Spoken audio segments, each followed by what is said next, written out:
Thapari, nang natawri si kaino. Handak marak nang na ingon do liba.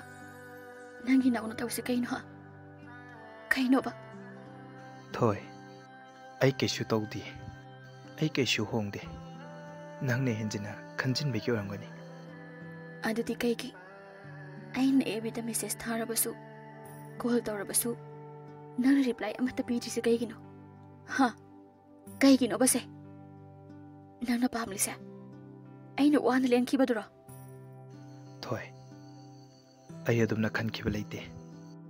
Ai gidi nang na pumna magne.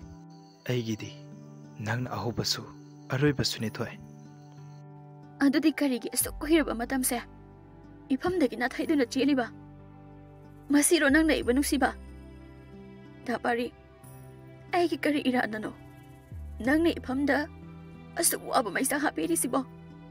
Thôi, ai nangbu thamoi sengna nungsi. Adubo nangna tungda wahagadaba. Nangna puba ngamloidaba. Potlumda aina thangan engde. Aduna ngasidi aina phamdagi laplagi khalle. Nangsu nangna phagadaba lambido yengjakhro thoi. Thapari na ifamdagi lapthokhraga. Aidi kari oyogani. Hayo Thapari. Asengba hayo. Aina wana len kibaduro. Thapari na pamli se.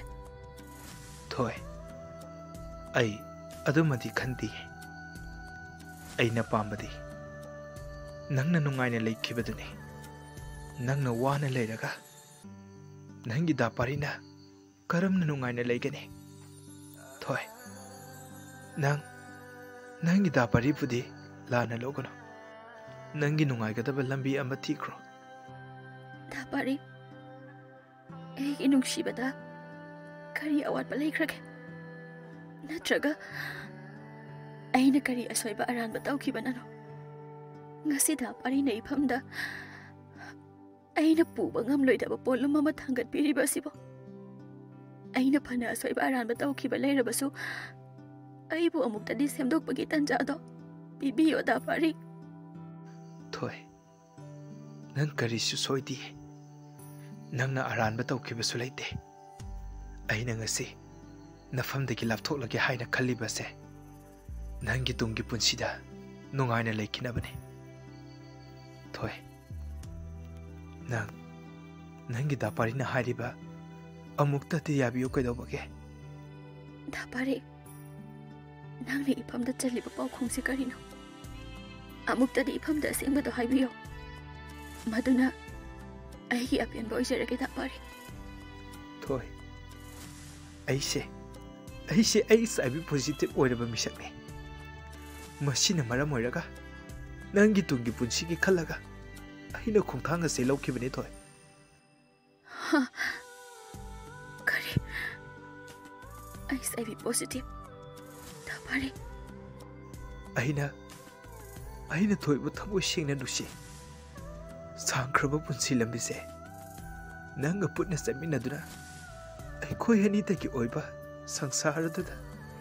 Hingminagi haiduna khalbai. Adubu ai khoi ani ki laibaktadi tambiramdre. Thôi, ai ngonda lairiba laina asina maram oiraga. Aina karigumba manung matam sadana laikidaba thoklabadi. Nangna wahaugadabado. Ai yengba ngamloi thoi. Thapari, nang kaisu tawroi. Thapari gi damakta ai lairisidi. Thapari na ai sabi positive oirabasu. Ai Thapari gi damak hingkhini he. Malem sida ai sabi positive oiba mi mayam le. Adubu oiriba khudingmak sigani haiba leibrane Thapari. Thôi,